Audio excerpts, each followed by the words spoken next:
Olá, turma, tudo bem com todos? Como vai? Tudo bem? Mais uma vez, né, todos nós reunidos aqui na nossa videoaula de neuro.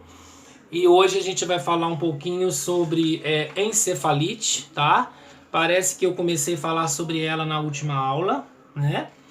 Sobre a encefalite.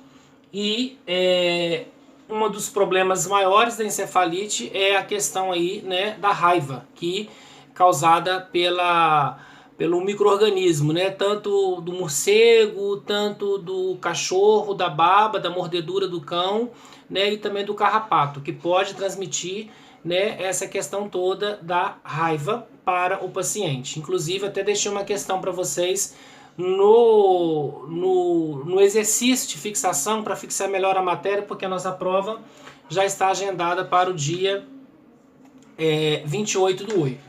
Então, passando essa parte da encefalite, os sinais a gente já sabe, as manifestações clínicas de encefalite. Tudo terminado em ite é inflamação, né? Então, ou seja, amigdalite, cistite, faringite, otite, orquite, mamite, toda palavra na enfermagem terminada em ite é inflamação. Então, ou seja, encefalite, inflamação das meninges, né?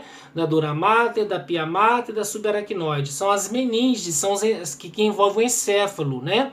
Então, dentro da meninges, eu tenho o que, João? Eu tenho o líquor cefalorraquidiano, que eu já falei isso para vocês, que ele serve para fazer a barreira hematoencefálica, né? Dura mater, pia mater e subaracnoide. Além de febre, náuseas, convulsões, né? A gente tem contraturas musculares, né? A raiva pode apresentar contraturas musculares.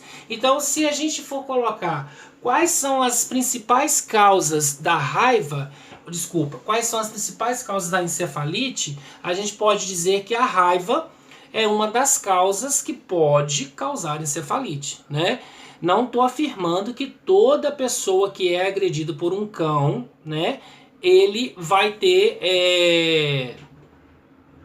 adquirir a raiva, não é isso, né? E ele vai adquirir a encefalite. Tem cão que é vacinado, né? Então a gente não pode levar ao pé da letra, mas uma das etiologias, uma das causas da encefalite é a raiva, tá?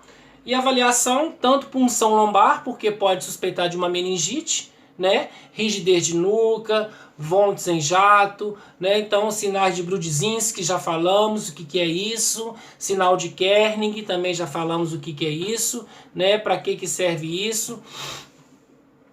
E o tratamento, né? Anticonvulsivantes, glicocorticosteroides, aciclovir, analgesia para dor, né? Antitérmico para febre, a gente vai fazer antieméticos para vômito, né? Toda uma escala de medicamentos que vão colaborar no tratamento do paciente com encefalite. E, gente, a encefalite ela é mais grave do que a meningite. Parece que ao contrário, né? Mas na verdade a encefalite, apesar de ela ser uma doença que não transmite para outra pessoa, a encefalite é uma doença que ela é adquirida, por exemplo, pela raiva. Eu não pego a encefalite da pessoa. O enfermeiro, o técnico, o auxiliar que cuida de alguém com encefalite, ele não adquire encefalite de ninguém. A encefalite ela é passada de vetor para o hospedeiro. Quem que é o hospedeiro? O homem. Quem que é o vetor? É o micro-organismo, o carrapato, o morcego, o cachorro. Eles podem passar a raiva para a gente, né? E essa raiva pode ser evoluída por uma encefalite. A meningite já é diferente. A meningite ela é transmitida de vias aéreas superiores por vias aéreas superiores, vias aéreas inferiores por vias aéreas inferiores, paciente em isolamento. Mas a encefalite, por mais que não precise ficar em isolamento, por mais que ela não adquirida de pessoa para pessoa, ela é mais grave do que a meningite. Tá? Ela pega as dura mater, pia mater, a subaracnoide também, pega toda a parte do encéfalo. Quando eu falo encefalite, eu falo do encéfalo, né? E acaba que o paciente pode ter como complicação o coma, tá? E avaliação de enfermagem, obter histórico da família ou do paciente sobre infecção recente, picadas de insetos, mordidas de animais, né? Isso a gente chama de quê, João Paulo? De anamnese. O que é anamnese? é a gente colher os dados do paciente, né? Mora onde, faz o que, trabalha com o que, né? Foi picado por carrapato, né? Foi cachorro, né, que agrediu na rua, mora em locais próximos a cavernas que tem morcego, porque não são todos os morcegos, mas alguns morcegos, quando eu falo morcegos, né, os morcegos doentes, né? O João Paulo está falando que todo morcego tem raiva. Não é isso. Não é isso que eu estou falando. O morcego, ele propaga a raiva.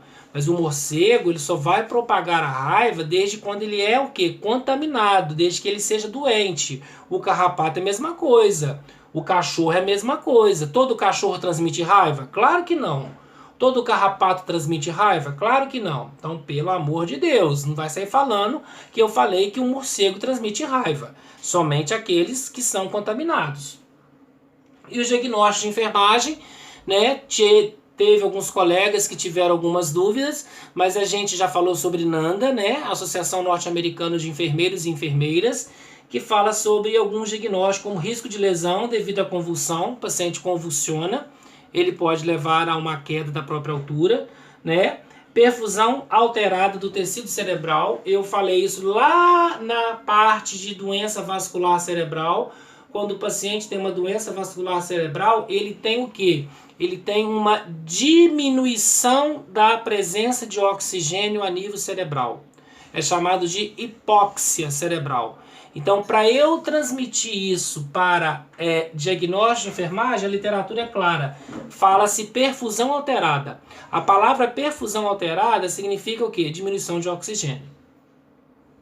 E os cuidados que a gente tem que ter, né? Monitoramento rigorosamente do estado neurológico, principalmente quando a encefalite ela não leva ao coma, quando ela não leva ao óbito, pode levar a lesão cerebral, né? Fornecer cuidados de apoio quando surge o coma, né? Banho de leito, né? Ter muita ética, ter muita conduta, muita postura, eu não sei até que grau está esse coma, né? Ponderar os comentários durante o banho do leito é uma questão também que não é só para quem está em coma, isso é para todos os pacientes que estão recebendo banho de leito. A gente tem que saber falar o que na hora certa, do jeito certo e com quem que a gente deve falar, porque o paciente às vezes ele é muito inteligente. Você está conversando com o seu colega um assunto que não tem nada a ver com ele. Ele acha que você está falando é dele. Então, às vezes, um olhar diz mais do que uma palavra. Sabemos ter cuidado na hora de conversar perto do paciente. O paciente ele é inteligente. O paciente ele entende tudo que você fala perto dele. Então, às vezes, é um assunto que é seu e do seu colega, mas ele acha que está falando dele. Então isso pode depois dar um problema sério lá na frente. Então a gente tem que tomar cuidado na hora que o que vai falar perto do nosso paciente. E aí, gente, para terminar essa parte de encefalite, como na literatura está falando, aliviando a febre, né? Monitorização da temperatura, analgésicos, né? Avaliar, né? Porque além dele entrar com glicocorticosteroides, o que são os glicocorticosteroides? São os antibióticos, são os anti-inflamatórios, que vai usar. Aí você fala, João, tem cura? Tem cura, tem cura. Mas ela é pior do que a meningite, né? O grau de gravidade é muito maior na encefalite, que é a inflamação do encéfalo, do que na própria meningite, tá? Educação do paciente, manutenção da saúde. Explicar os efeitos do processo da doença e os fundamentos dos cuidados, principalmente quando ficar alguma sequela nesse paciente. Tranquilizar outras pessoas afins, baseado no prognóstico do paciente, né? Porque ele está melhorando com a medicação, ele está reagindo com a medicação, né? Ele está tendo uma boa qualidade com a medicação. Estimular as consultas de follow-up, ou seja, tratamento após alta, né? Principalmente encefalite, a gente pensa o quê? Na parte neurológica. Então, mesmo depois dele ter alta, é importante que ele vá procurar o neurologista, que é o médico capacitado para cuidar dessa parte, para cuidar, né, no caso assim, desse tipo de patologia. E a avaliação, né? Antes da avaliação, estimular a profilaxia da raiva. Como que a gente estimula a profilaxia da raiva? A gente estimula a profilaxia da raiva através de quê? De vacinas. É de vacinas, né? Vacinar o animal, vacinar, né? Quem for preciso contra a raiva. E, ou seja, avaliar o paciente como um todo, né? Então, hoje a gente terminou aqui a parte de encefalite, tá, gente? É bem breve, né? O assunto ele é bem rápido, não é muita coisa. Qualquer dúvida que vocês tiverem, vocês mandem para mim, tá? Perguntas, tem que mandar perguntas, não fique com dúvidas. E eu estou inteira disposição para estar tirando qualquer dúvida que vocês estiverem, tá? Não fiquem com dúvida. Bom, pessoal, então agora nós vamos falar sobre outra doença que está na apostila de vocês, que está na literatura, né? Nós fechamos aí a encefalite, né? Falamos sobre ela, doença causada pela raiva, tanto pela picada do carrapato, quanto pela mordedura de um cão que tem a raiva, ou pela agressão de um morcego, né? Sinais e sintomas, tratamento, cuidados de enfermagem, diagnóstico de enfermagem, correto? Etiologia. Vamos falar agora de doenças dos distúrbios degenerativos, que está na página 46. Doenças de Parkinson. As doenças degenerativas, o que são doenças degenerativas? Nós estudamos isso lá em higiene e profilaxia. Doenças degenerativas, nós podemos dizer que é o próprio organismo que desenvolve a doença. Ninguém pega doença degenerativa de ninguém. É igual encefalite. Encefalite, eu vou cuidar de pacientes com encefalite que não vai passar para mim encefalite. Encefalite não passa para ninguém. Encefalite eu cuido da pessoa pela raiva, por causa da raiva e assim por diante. O Parkinson, né, o mal de Parkinson, né, as pessoas começam a tremer, né, na verdade, esse tremor, que a gente chama de tremores em megahertz, é causado pela ausência de um neurotransmissor chamado dopamina. Todo homem, quando eu falo homem e mulher, todo homem tem no cérebro, no sistema nervoso central, um neurotransmissor chamado dopamina. A dopamina ela é responsável pela nossa cognição, a dopamina é responsável pela nossa deambulação, a dopamina é responsável pelos nossos movimentos e assim por diante. Quando uma pessoa que já vai perdendo esse neurotransmissor, vai perdendo aos poucos esse neurotransmissor, né, gradativamente, por ser uma doença degenerativa, como eu já falei, que é o próprio organismo que desenvolve, a pessoa começa a apresentar sintomas. Lá na literatura está falando que é uma doença de Parkinson, né, não está escrito, mas ela é uma enfermidade, lógico, né, uma patologia, uma síndrome, que ela foi descrita pela primeira vez em 1817, né, pelo médico inglês James Parkinson. Por isso que ela é chamada de Parkinson, porque na verdade foi um médico inglês que descobriu a doença de Parkinson. Por isso que ela é chamada de James, né, a gente escreve James Parkinson, em 1817, tá certo? Por isso que ela tem esse nome. Então, é uma doença, né, neurológica progressiva. Por que progressiva? Porque ela vai afetando, vai evoluindo cada vez mais o organismo das pessoas, né, infelizmente. Não tem jeito, né, de ter, assim, podemos dizer assim, estabilizar a doença, né? A forma de estabilizar a doença, ela é somente com medicação. Então, podemos dizer que o Parkinson é uma doença paliativa, né? O que é uma doença paliativa? Uma doença que não tem cura. Existem medicamentos que vão ajudar, existem medicamentos que vão controlar a doença, mas na verdade não tem cura. Então, uma deficiência de dopamina na substância negra do cérebro é considerada responsável pelos sintomas parkinsonismo, né? Ou seja, os tremores, as pessoas com tremores. Manifestações clínicas, bradicinesia, né? O que significa bradicinesia? Eu falei lá no início da matéria de neuro para vocês que bradicinesia significa lentificação dos movimentos. Os primeiros estágios de Parkinson, o parkinsoniano, né? A doença de Parkinson, a enfermidade que foi descoberta em 1817, né, pelo médico inglês James Parkinson, a doença ela é dividida em 5 estágios, né? Nós podemos imaginar, dentro do contexto geral, dentro da nossa literatura, que o primeiro estágio ele não é perceptível. O primeiro estágio não tem como a enfermagem ou até o geriatra perceber. São sintomas inespecíficos de qualquer doença, né, que você possa imaginar, menos Parkinson. Então a gente tem bradicinesia, que é a lentificação dos movimentos, né? Rigidez, distúrbios autônomos, depressão. O parkinsoniano, né? Quem tem Parkinson tem uma labilidade. O que é uma labilidade, João? A gente falou sobre isso também lá no início da matéria. Labilidade é uma alteração do humor, né?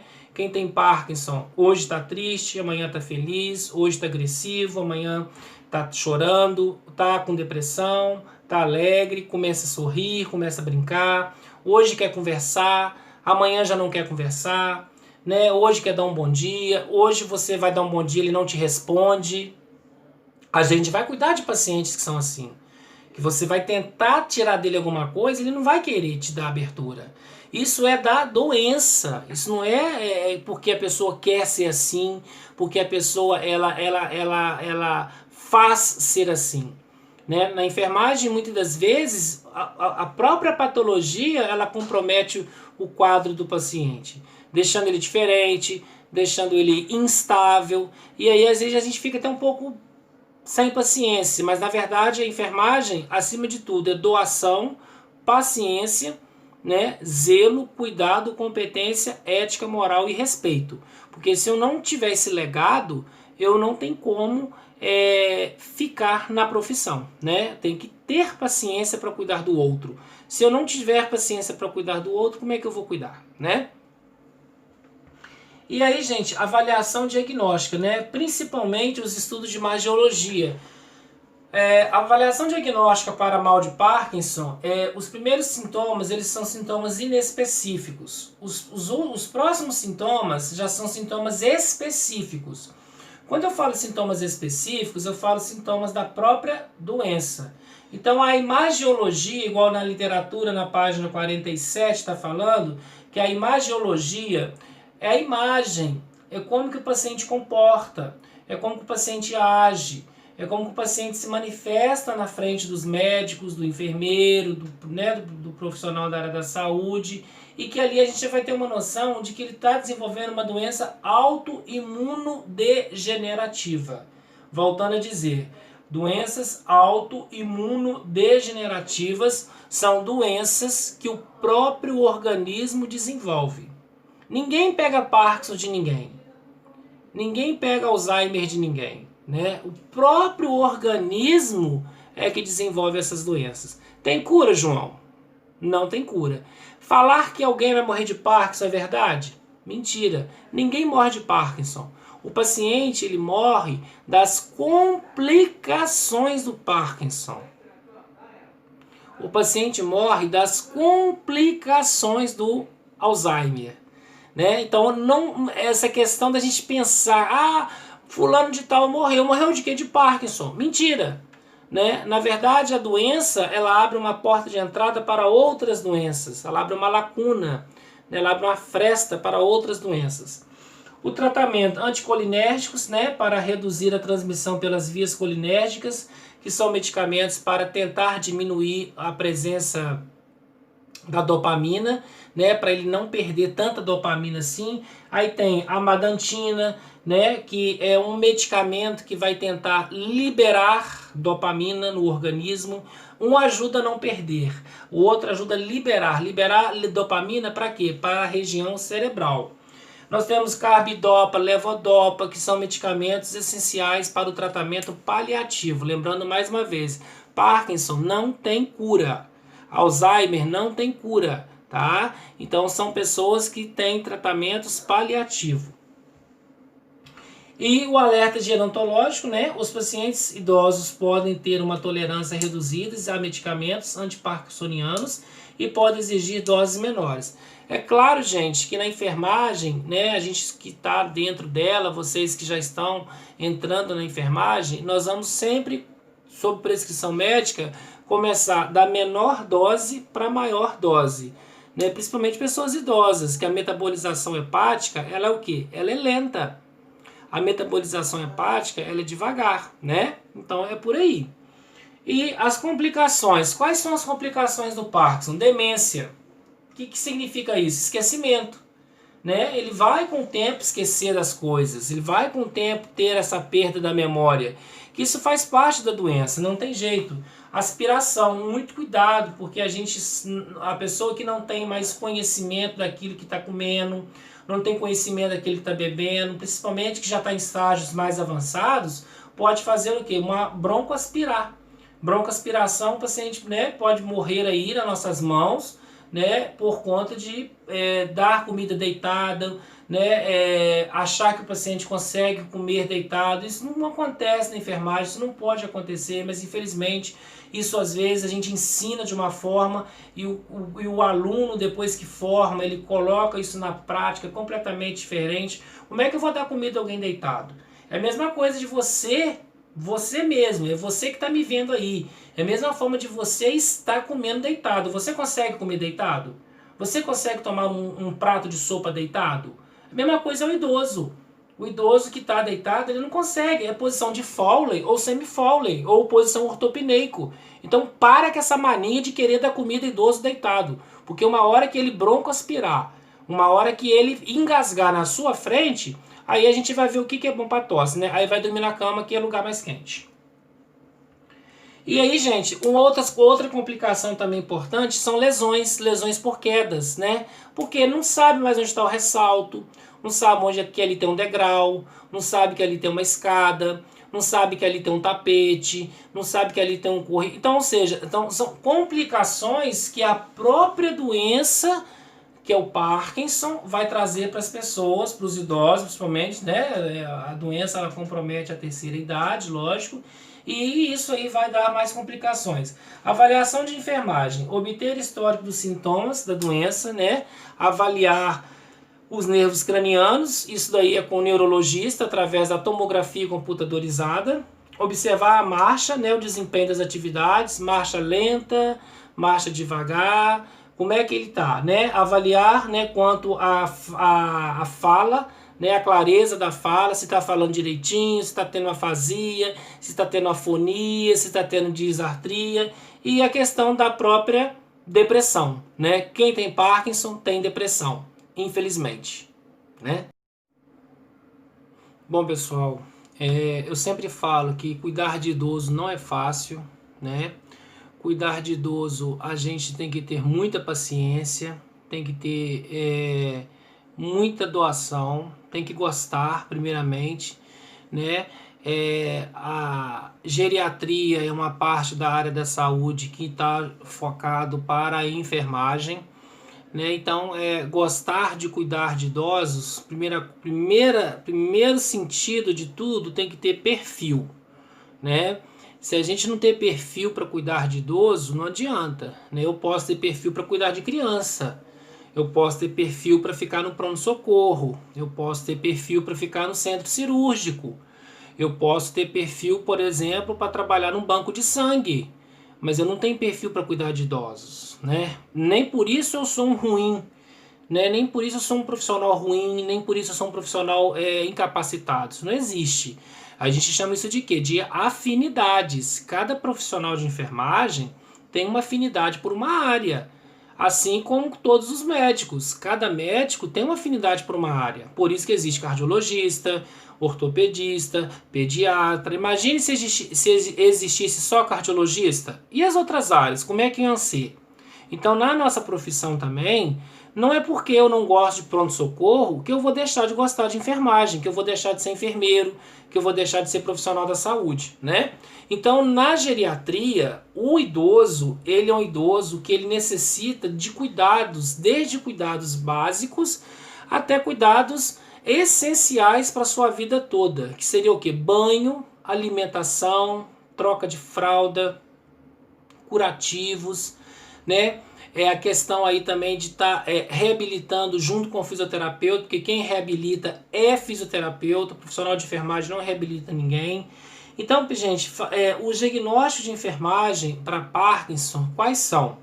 Né? São vários diagnósticos de enfermagem, mas a literatura colocou alguns para nós. Mobilidade física prejudicada. Sim, ele vai parar de andar, ele vai parar de deambular, ele vai parar, né, de ter condições de estar transitando devido à própria doença. Estado nutricional alterado. A dieta dele vai estar alterada. Vai ser pastosa, vai ser semipastosa, vai ser uma dieta líquida, às vezes vai passar sonda nesse paciente, porque ele não vai conseguir mais alimentar via oral, né, porque senão ele pode broncoaspirar. Como é que eu posso dar carne cozida para quem tem Parkinson? Principalmente na última fase. Eu vou matar o paciente. Comunicação verbal prejudicada, né? Afonia, disartria, né? O paciente, afasia, o paciente ele não consegue comunicar-se claramente, o paciente ele não tem clareza na sua comunicação. A oralidade do seu paciente é uma oralidade que você tem dificuldade para entender o que ele está querendo passar para você. Será que ele quer o banheiro? Será que ele quer uma água? Será que ele quer sair do leito? Será que ele quer deitar? Será que ele quer assistir uma televisão? Será que ele quer falar que está com dor? Então, na verdade, essa comunicação verbal prejudicada, ela pode ser devido ao quê? À própria doença, o avanço da doença, e também o que? Ao comprometimento do músculo da fala, as cordas vocais. O que faz a gente falar, né? São as cordas vocais também, além da língua, que é um órgão que faz a gente falar, mas nós temos as cordas vocais, que é um anexo que está presente na cavidade oral, que faz com que nós falamos. Gente, constipação devido à função motora diminuída, perda, né, podemos dizer assim, perda do controle dos esfíncteres. O que é constipação intestinal? Prisão de ventre, não consegue evacuar. Quanto mais o paciente for acamado, quanto mais o paciente for cadeirante, mais probabilidade de intestino preso ele vai ter. Porque ele vai ter o que eu chamo de diminuição da peristalse. Né? Uma pessoa que alimenta e deambula, a sua digestão ela é muito melhor do que uma pessoa que alimenta e fica acamado. Porque o acamado, os movimentos do estômago são diminuídos. Né, que nós chamamos de peristalse. E quem alimenta e caminha tem peristalse, tem movimento. Por isso que quem é acamado, muitas das vezes, tem constipação, tem fecaloma.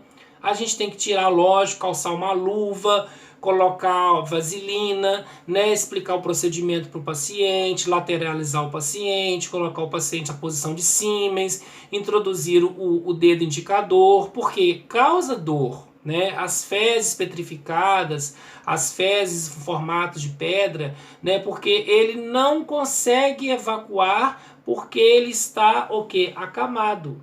Né? Então a falta também de uma dieta rica em fibra, a falta de uma dieta rica em água, em líquido, também favorece o aparecimento aí de constipação intestinal, tá? Na verdade, constipação intestinal é um endurecimento das fezes, principalmente pessoas acamadas e pessoas cadeirantes, que não têm peristalse, diferente de você, diferente da minha pessoa, diferente dos nossos colegas, diferente de pacientes que deambulam, que tem uma peristalse comum e normal, que consegue evacuar normalmente, fezes pastosas, que não tem nenhum comprometimento. E os cuidados de enfermagem, estimular o paciente, as exercícios diários, isso aí, andar, né, fazer algum tipo de atividade, é mais com o pessoal da fisioterapia, né, incentivar o paciente a tomar banho. Muitas das vezes ele está apático, ele está triste, então é importante a gente estar acompanhando isso, né, tendo essa paciência, tendo esse cuidado. Como eu falei, cuidar de idoso não é fácil, né, já fui enfermeiro numa instituição durante 8 anos, a gente sabe que tem que ter muita paciência, tem que ter muito zelo, tem que ter muito cuidado, tem que ter doação, tem que ter vocação, tem que ter perfil, porque senão, gente, ninguém fica, não adianta, né? Ninguém tem, você tem que ter, você tem que se renunciar a alguns propósitos na própria vida para que você entre na sua profissão, né? Não que nós não possamos ter nojo de nada. Nós somos seres humanos como qualquer outra pessoa, mas a nossa profissão é uma profissão que trabalha com determinadas secreções e que quem vai lidar com aquelas secreções somos nós. Se nós não lidarmos com aquelas determinadas secreções, quem é que vai lidar? Quem é que vai limpar o vômito? Quem é que vai limpar a diarreia? Quem é que vai limpar a melena? Quem é que vai aspirar o paciente quando ele estiver secretivo, na bomba, lá no tubo, né? E assim por diante. Melhorando a mobilidade, né? Então, assim, como que a gente pode trabalhar essa questão de melhorar a mobilidade do paciente? Isso, toda essa parte aqui de intervenção de enfermagem, na verdade, é para o fisioterapeuta, tá? Toda essa parte aqui, estimular, ensinar, instruir o paciente a andar em passos largos, fazer com que o paciente faça um esforço consciente para balançar os braços, dizer ao paciente que pratique marcha ao som de música, musicoterapia é importantíssimo para esse paciente, né, para tirar um pouco daquela labilidade, para tirar um pouco daquela alteração do humor. É importante, música faz falta para os nossos ouvidos, não é mesmo? Então isso tudo, gente, nós chamamos isso de reabilitação. Já disse para vocês, a enfermagem ela não reabilita, a enfermagem cuida, né? A enfermagem é a arte de cuidar. Nós cuidamos sob prescrições de outros colegas, como por exemplo médicos, né? Quem reabilita é o fisioterapeuta. Eu não reabilito ninguém, eu não faço ninguém andar.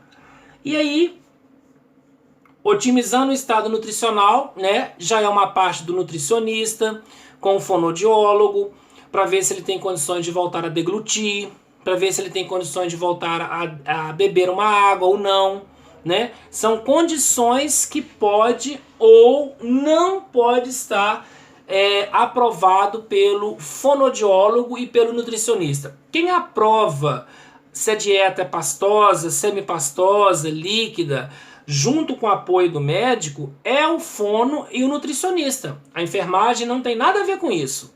A gente administra a dieta, mas quem aprova o tipo de dieta é o fonoaudiólogo, o nutricionista e o médico, igual tá falando. Ensinar o paciente a mastigar deliberadamente e lentamente, né? Pedir ao paciente que faça esforços conscientes, fazer o paciente usar pratos seguros e sugerir pequenas refeições e monitorar o peso. Por que monitorar o peso, gente? Ele pode estar emagrecendo ou ele pode estar engordando, né? Paciente parado, paciente ocioso, paciente apático, paciente que não faz exercício físico nenhum, né? Ele tem Parkinson, mas ele pratica com exercício? Ele vai na academia? Ele faz alguma atividade física? Não sei. Então, na verdade, ou ele pode estar perdendo peso por ter a sua dieta mudada, né? Ele comia X, hoje ele come Y. Porque se eu não insistir com o meu paciente para ele comer, ele não vai comer. Né? O parkinsoniano, a pessoa com Parkinson, ela volta a ser criança.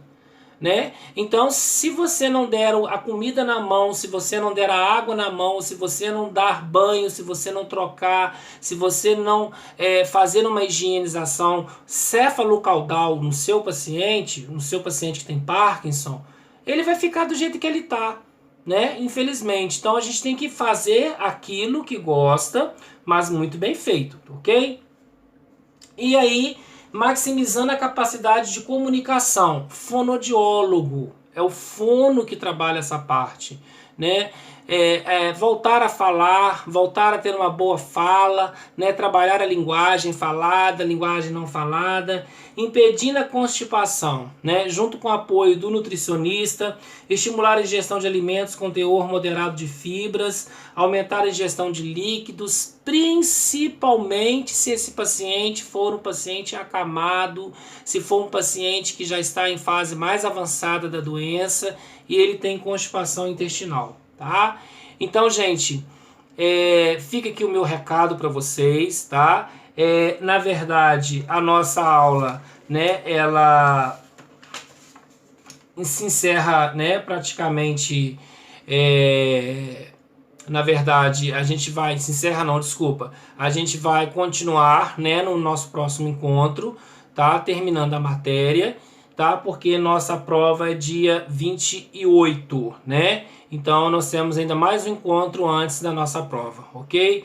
Tudo de bom para vocês, um forte abraço. O pessoal estava agradecendo, mas desculpe, tá? Força de expressão mesmo, porque ainda falta mais um pedaço da nossa matéria para a gente terminar, perfeito?